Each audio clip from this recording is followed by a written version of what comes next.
go.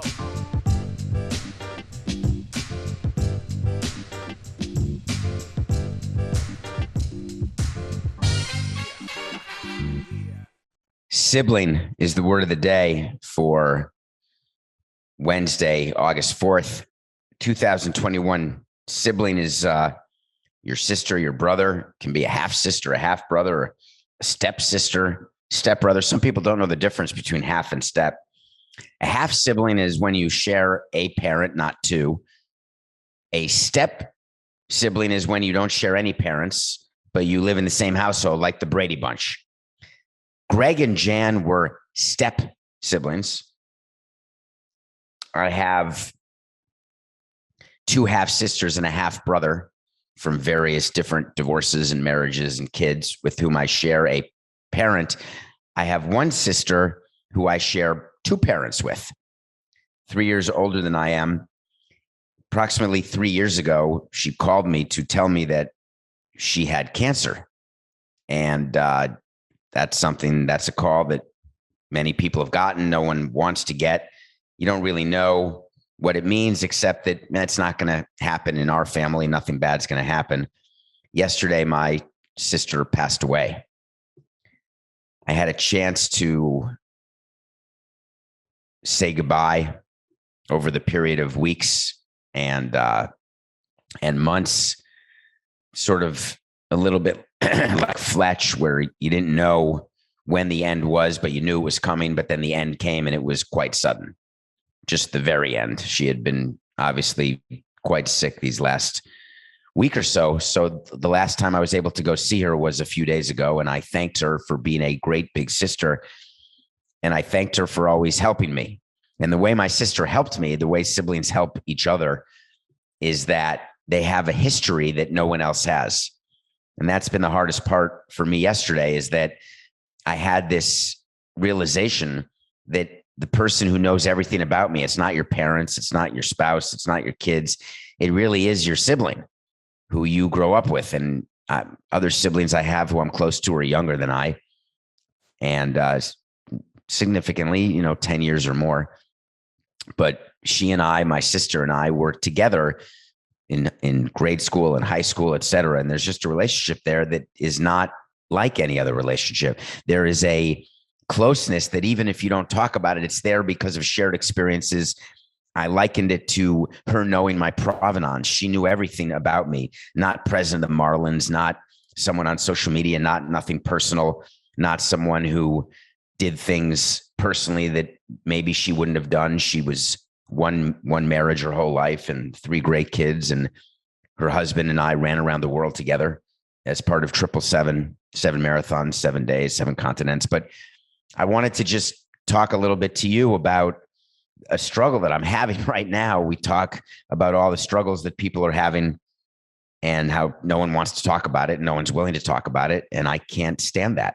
If you're not willing to talk about it, then people can't feel anything but alone. And the whole purpose is not to feel alone. And I just happen to feel alone right now. And the reason I feel alone is that while I talked to her every day through her illness and would have moved mountains and would have switched places with her, which is what everyone says, why did it have to be you when it could have been me? And that's something that I think about because she was far bigger glue in the family than I am. I'm far too aloof. I'm far too removed. I'm far too self-involved to be the center of a family. I only think I'm the center of everything else, but she was the center in terms of coordinating, not just logistics, because I can do logistics because there aren't emotions involved, but she had a very high emotional intelligence that I don't have, that I'm trying to get more of as I get older. And it's super hard, by the way. And I would go to her and we would talk about things that I really wouldn't talk about with anyone else. And I'm not talking about sharing my intimate secrets. I'm talking about things that we needed to do as a family. And I was speaking to the rabbi yesterday about things that had to happen for the funeral, which is happening tomorrow. And I said to him on the phone call, I said, let me get back to you. I need to ask Nancy. I actually said that. And my sister, I can't ask her. She's passed away. And we all have this happen. We all lose parents and siblings and, God forbid, children. Death is something that is, everyone knows is there. You can't do anything about it. And we always do the same thing. Like when we're sick, we say, I will never take health for granted again. And then we get healthy and then we start taking it for granted again. Everyone reaches out and says, let me know if I can do anything. That's a very popular thing when someone dies. Can I do anything? And then you feel as though you have to say no, but thank you, or I'll let you know, when you don't even know what you need. Maybe some food, but you don't need food. You can get food. But what you really need during the course of life is the feeling that you're not alone. And siblings can provide that in a way that other people can't. And I know so many instances of siblings who don't get along, siblings who don't talk, siblings who don't spend time together. And I don't understand how that happens. And my family, like others, has family dynamics that are significant and deep and long lasting and decades old. But one thing my sister was able to do while she was alive and even while she was sick was to navigate those and to try to make people understand the insanity of the permanence of an emotional hurt, the permanence of a standing on ceremony for not talking to someone or being upset or having a fight. She never was part of that. I don't fight with people because I don't have the emotional ability. I don't have the emotional investment. But that comes at a cost of closeness. Nancy was able to be close with people and not fight with them. Our family's had a tough year with the loss of our dad and now our sister. And I want to say to her, because she listened to the show much more after she got sick than before, because she's been sick the entire course of Nothing Personal. And she always said that it made her feel like we were having a conversation. And that's the interesting thing about Nothing Personal, is sometimes people think I'm talking directly to them. And the irony is I'm talking to a camera alone, always alone. There's no studio audience. There's no interaction. Since COVID, I don't know how people respond other than with numbers that Coca gives me. And she would always call after listening to a show and talk about things and like to hear my voice and what I was talking about and different positions I was taking. She was incredibly charitable, and she put her time where her mouth was.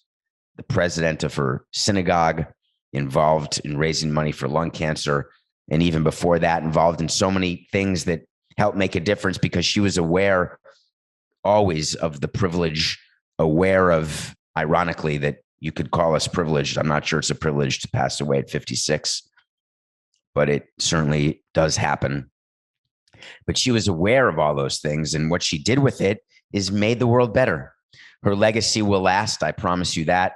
It will live on through her kids. And I'm thankful. I'm incredibly sad, because as alone as I feel in general, which is an occupational hazard when you have the life that I have, and I don't mean the privileged part, I mean the inability to connect on an emotional level, this one hurts. So I will miss you, Nancy. I promise you that. We'll be right back.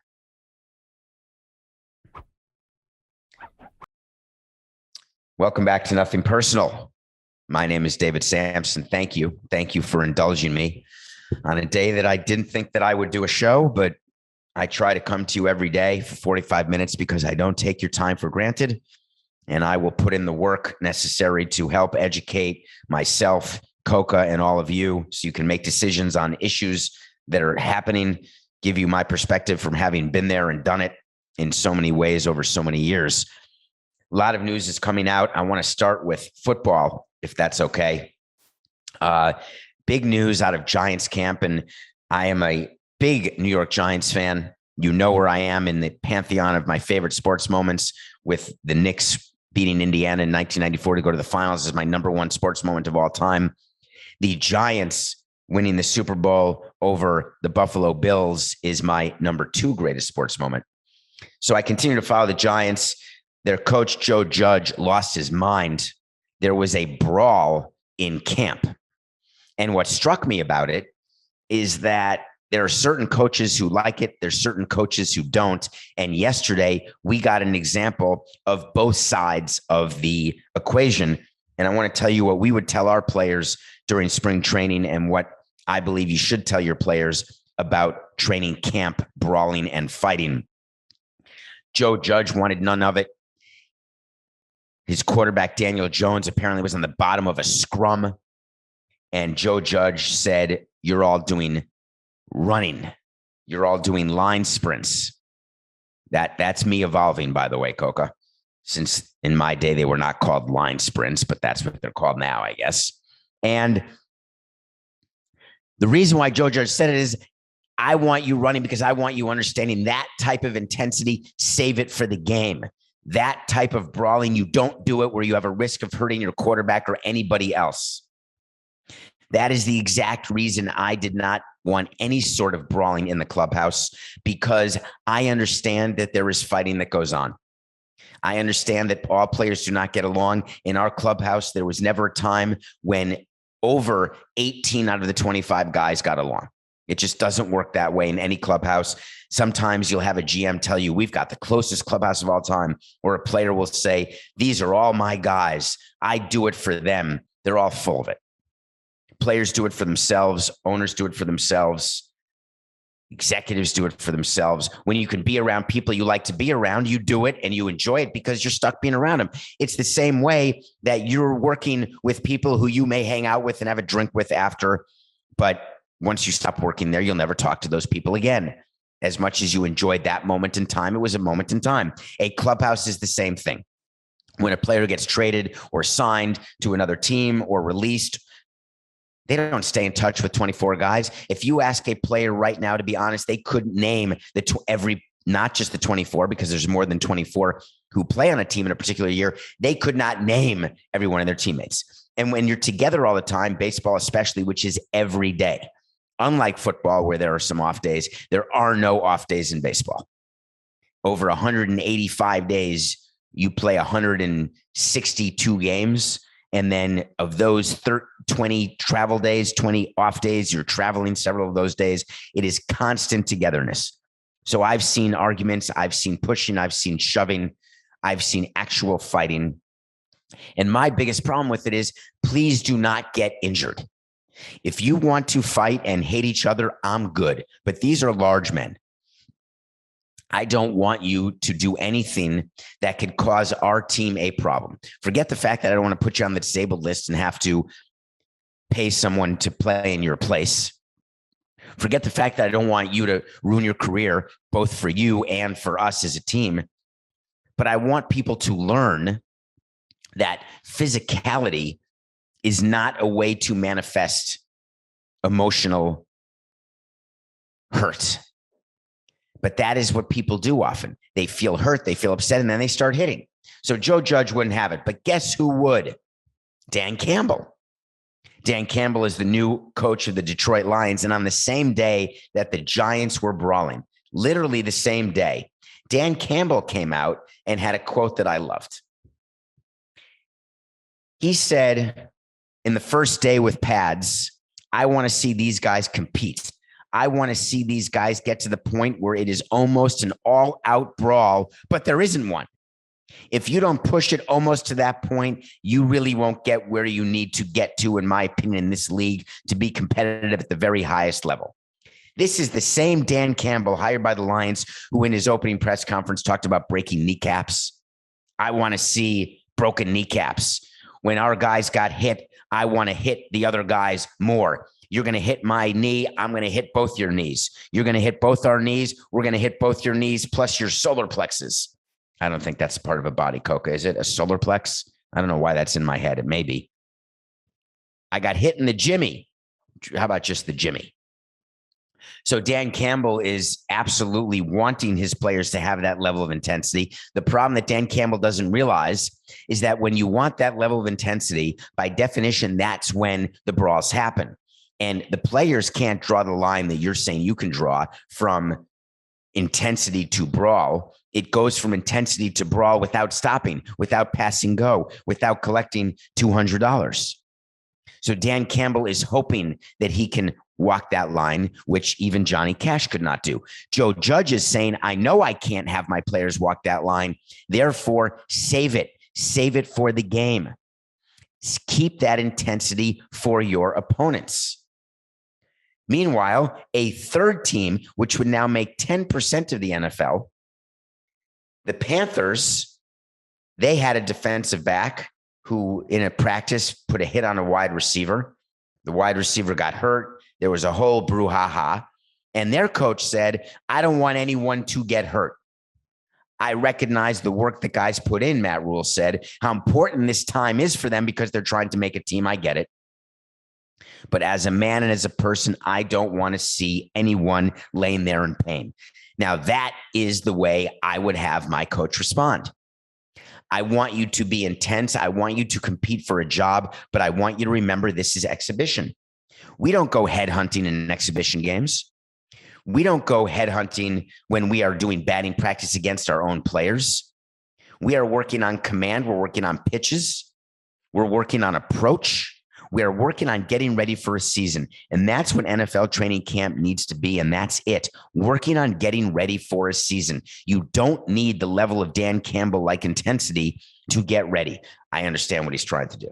I actually really do. He's trying to take a team, the Lions, who have just been absolute horse crap, and he's trying to make them good. Not going to happen. All right, Coca. We had a signing in the NBA. I talked NBA yesterday. For some reason, I couldn't tell, Coca, whether people enjoyed that episode, but I was blown away by the money that was being spent. And then we had a contract signed yesterday. I fell off my chair when I saw it in the middle of the night. You know what I want? I want to talk to Samson. So you want to talk to Samson. For all the New Nothing Person listeners out there, thank you for listening, following, rating, reviewing. It's about a movie Half Baked where everyone wants to talk to Samson. So get into my Twitter at David P. Samson and ask me a question. Hello. Hi. Steph Curry at 33. Would you have extended him the way the Golden State Warriors just did? Simple question on a topic I really wanted to cover. Steph Curry, best shooting guard in the history of the NBA. Steph Curry, who just won the scoring title last year. Steph Curry, whose Golden State Warriors won 3 titles. They very likely could have won more, but I think their total is 3, Matt. Is that correct? Steph Curry, 33 years old, had a year left on his contract. And there was some concern. We can't let him be a free agent, so we're going to sign him now. So they approached Steph Curry and they said, hey, how about if we just give you a 4-year extension at the maximum we can give you? And Steph Curry said, really? You're going to give me another $215 million over 4 years? Hold on. That's over $50 million a year? Hell yeah, I'll sign that. You're telling me that you'll pay me $59 million when I'm 37 years old? And you're telling me that we haven't won a title since 18, which was the second of a back-to-back, but you're willing to extend me up until 2026? Hold on, let me get this straight. I don't need to call my agent at all, but let me just make sure I understand, Joe, what you're talking about. Joe is the owner of the Warriors. You're going to give me 215 more million. Okay. Yes, I'm going to do that. Joe, what are you thinking exactly? Well, Steph, I just want you to know that I think it is perfectly reasonable that in 2023 or 24, that I'm going to be paying you, Klay Thompson, and Draymond Green $121 million out of the $140 or $150 million that we can have on the team. I think that's right because you guys are good. You were so good. You won titles in 17 and 18. Holy crap, Joe, owner of the Golden State Warriors. You're falling prey to the oldest one in the book, but it's so hard that I can't blame you.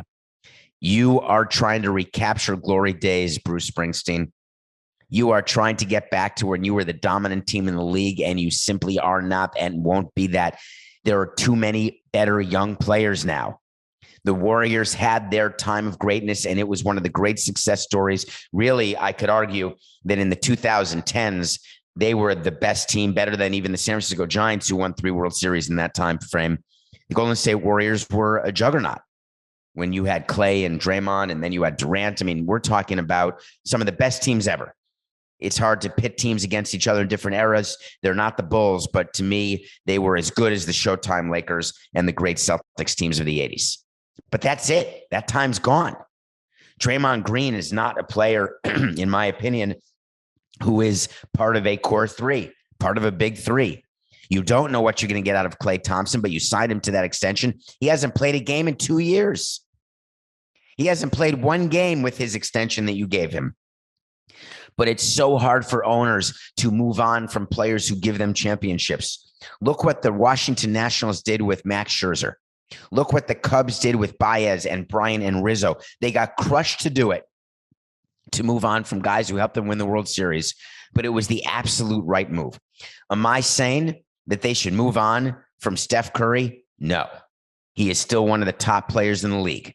What I am saying is that when you sign a player prematurely to an extension, you have a bigger risk of being that player, having him be Cabrera, where that player in baseball with the Tigers is an albatross around the neck of the salary of the team, than you do of that player leading you to a World Series victory. That's just a fact. The economics of this deal will be crushing, debilitating to the Golden State Warriors. It wasn't necessary. They weren't the only team active yesterday. LeBron James, no, he didn't sign an extension. He already did that. LeBron James is collecting friends. He's at that point in his career. He's won enough titles. He wants to win more. He's only got 4. He wants 6. I know that for sure. He certainly wants to catch Kobe with 5, but he really wants Jordan with 6. So they traded for Russ Westbrook, and they've got the big 3 of Davis, Westbrook, and James. And I told you that's not going to be good enough. But yesterday they made the difference-making move. LeBron called up his friend Carmelo, because LeBron is making the moves now. He's the GM of the Lakers, and you know how well that works out for teams. And they signed Carmelo Anthony to a 1-year deal. Coco was so happy. He loves Anthony. He's a definite Hall of Famer.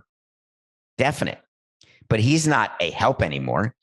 And I just wish that LeBron James would acknowledge what's happening. He wanted people to go out with on the road. He wanted people around during practice that he could have fun with. He wanted his friend Carmelo Anthony with him. And so the Lakers said, we're going to give you that friend. We will grant you that wish, Aladdin. You can't wish for infinite wishes, but you can definitely wish for Carmelo. It's reasonable. It's a 1-year deal. Doesn't really mean a lot. Do you think Carmelo Anthony and Russ Westbrook are going to win their first ring with LeBron James winning his 5th? Do you think there's one chance of that happening? Neither do I. When we come back, we are going to review a movie that one of you suggested that I watch, and I did. And I'm really, really happy that I did. We will be right back. Welcome back to Nothing Personal. My name is David Samson. Thank you for being with me today. I want to talk about a review that movie. The way I watch movies, I still watch a movie every day, no matter how crappy my day is, no matter what the news of the day is. I will find a time, no matter how exhausted I am.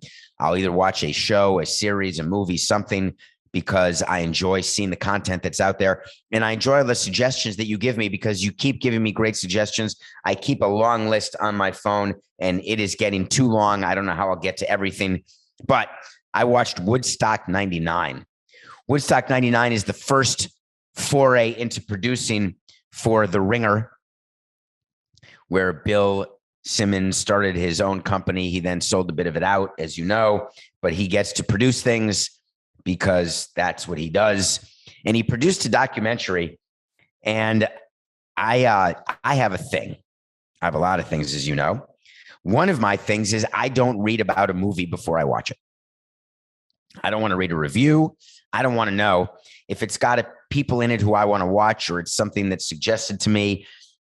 I'm putting it on. So I thought Woodstock 99 was about Woodstock in 1969, and that they're looking back on it from a perspective of 1999. I don't know why I thought that, but that was in my head. It turns out Woodstock 99 is about a music festival that happened in 1999.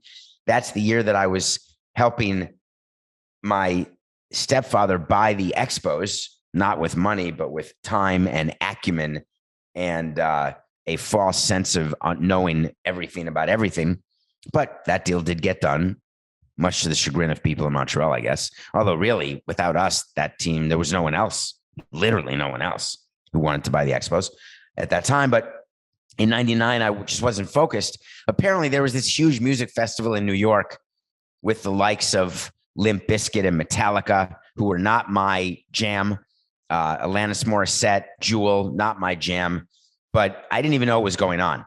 So apparently, it was a complete fire festival before there was a fire festival. They had issues with rioting. They had issues with food and water and filth and sewage. And it was a whole thing. And I had no idea. And it was put on by the same people who put on Woodstock 69. And apparently there was a Woodstock 94. Who knew? But this documentary is about what happened in 1999 over a 3-day festival. And I would be remiss if I didn't tell you to watch it.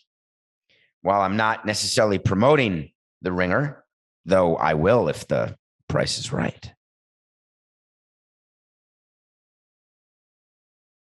I'm definitely promoting watching this documentary. So thank you to whoever suggested it. Woodstock 99. Okay, the NCAA.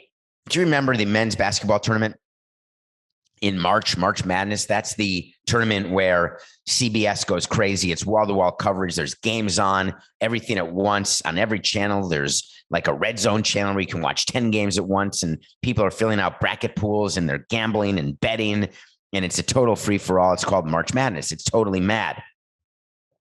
Well, this March Madness, during the course of this past year, this COVID year, this comes a year after it didn't happen and it was canceled. And remember, the NCAA took that huge hit. They lost a ton of money because basically CBS bankrolls all of these schools through funding the March Madness tournament. So this year, there was a huge story, and we may have touched on it on a previous Nothing Personal, but I can't remember what we touched on yesterday.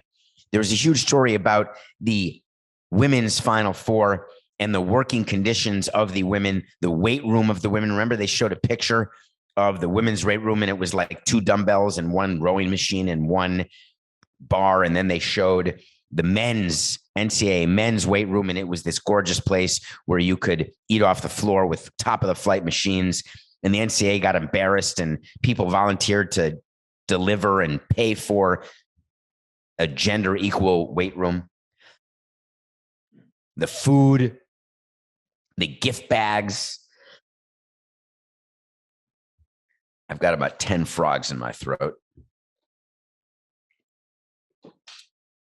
There was a whole thing about gender equality. And if you know anything from listening to Nothing Personal, what do you do when you're an organization that gets caught being a master of your own domain? A master of your own inequality. What do you do? Say it with me. Come on. You know. You commission a study. You hire an independent firm to do a report, and then you act on what the report says. That is the go-to for every organization and every owner. There's sexual harassment in our organization. Oh my God, I had no idea. We are hiring someone to run diversity, equity, and inclusion, and we're going to hire someone independent to give a report. Horse hockey. There is nothing independent about any of these reports. You know that. Oh, sorry. The Washington Football Skins did an independent report, which said Dan Snyder should give the team over to Tanya. Didn't say that.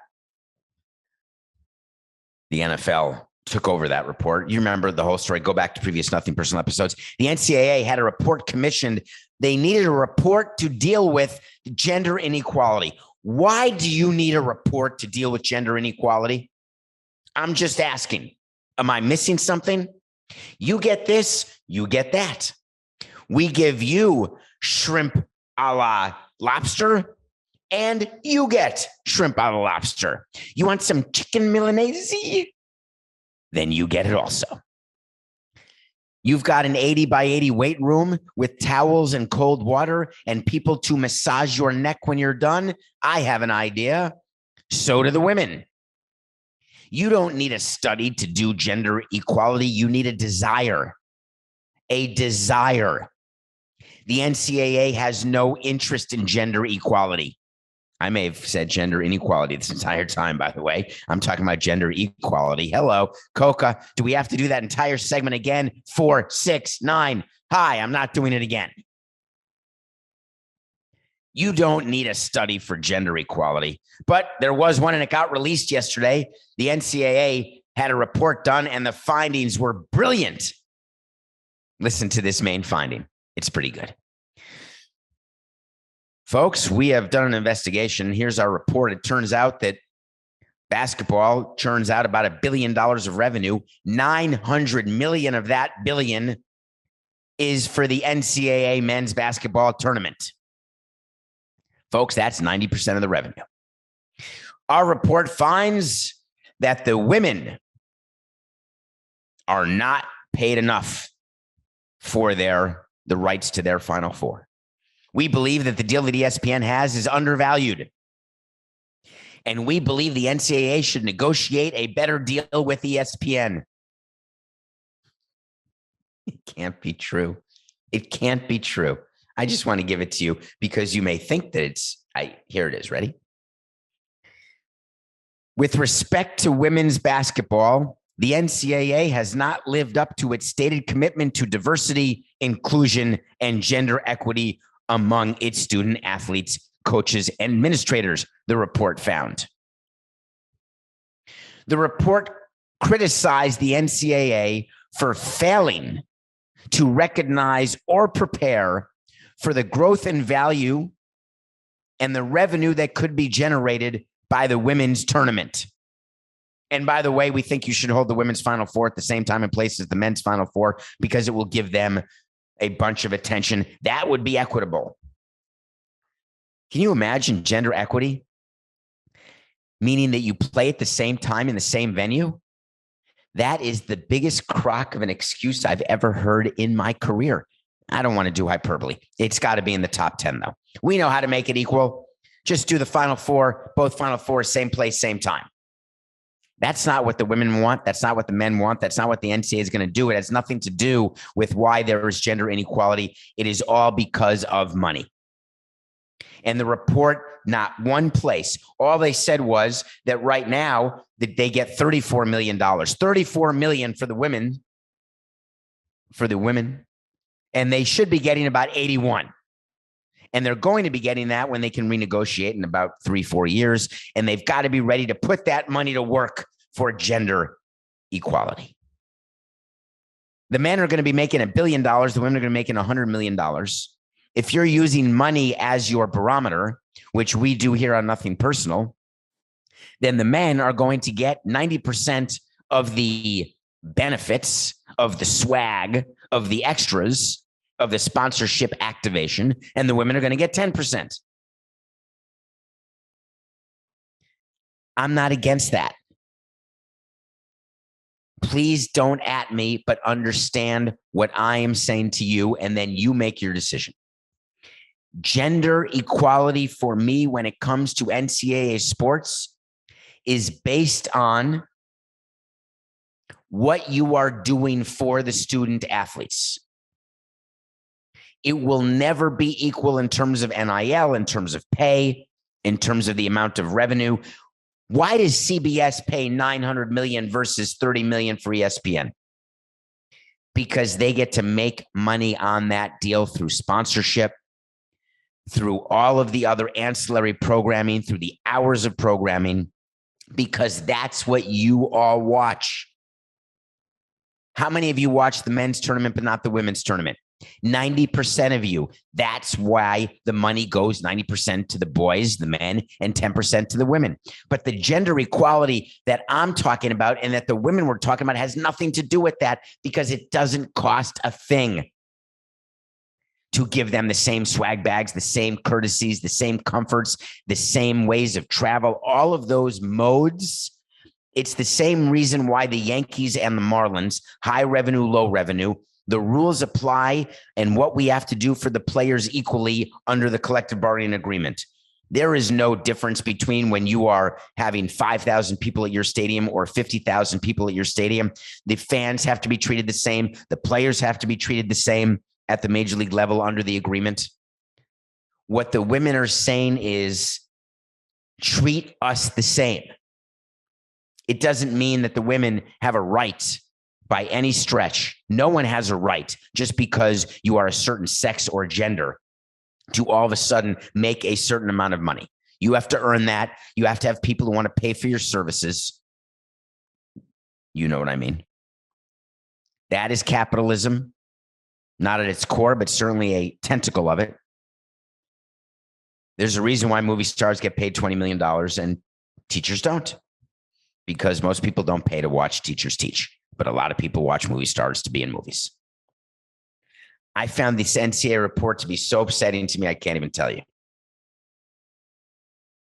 The Women's Basketball Coaches Association came out with a statement after this report and said, we urge the NCAA to revisit with its media partners all broadcast rights agreements that include women's basketball, specifically its contract with ESPN, as soon as possible to ensure the NCAA, the conferences, and the member institutions are being fairly compensated for the product our sport puts on the floor. This is from the Women's Basketball Coaches Association Executive Director. You are missing the point here. And her name is Danielle. You've missed it. You think that ESPN is going to renegotiate in the middle of a deal because there is gender inequality based on the weight rooms and all other such things? That's an NCAA issue, not an ESPN issue, not a CBS issue. You think the calculus that ESPN does when they're deciding what the rights are going to be paid has anything to do with the swag or the weight room or anything else? Absolutely not. It has to do with eyeballs and advertising revenue and subscription revenue, subscription levels, reach, desire.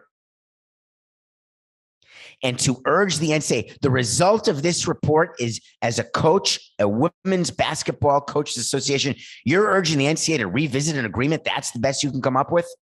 Well, here's a spoiler alert. ESPN's not going to renegotiate their deal in the middle of a deal, nor should they, nor would they. There is no reason to. You don't need that renegotiation to ensure that there's equality. Now, what they're pointing out is, let's make sure that we're getting the amount of money that we should get, the maximum amount.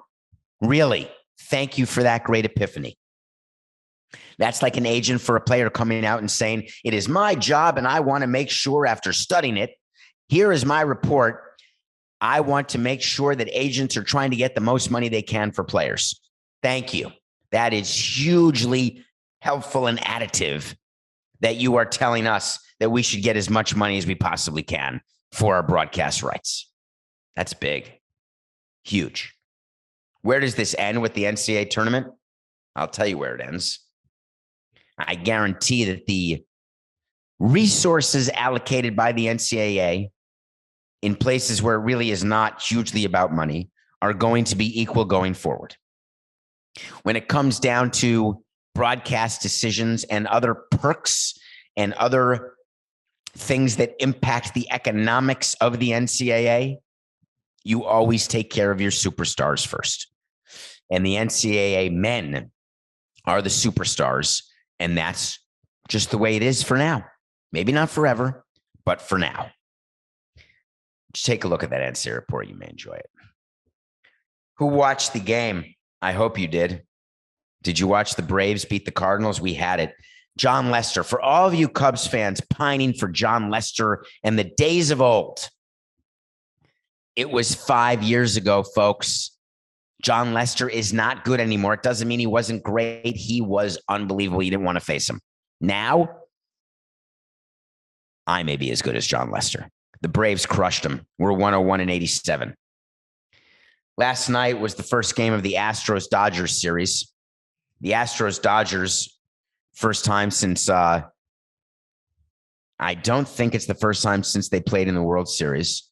It certainly is the first time this season. It's a quick 2-game series. It actually may be their first time, as a matter of fact. It is the first time in Dodger Stadium with fans. Thank you, Coca. The fans got quite unruly. They were pinging garbage cans and doing all the things that fans are doing when the Astros come to town. You remember the Astros and the garbage can scandal of a few years ago? Well, we thought fans may forget. Fans haven't. Dusty Baker, the manager of the Astros, has said a few things about this. He has now stayed quiet, which would have been my advice as president. Just be quiet, manage the game, and our best revenge is winning. Let's win a World Series. And the Astros have a team that could win a World Series. No doubt about that. They beat the Dodgers last night. The Dodgers got shut out by the Houston Astros. But I've got a pick for you for today that is not going to be a popular pick, but it's a tremendous underdog.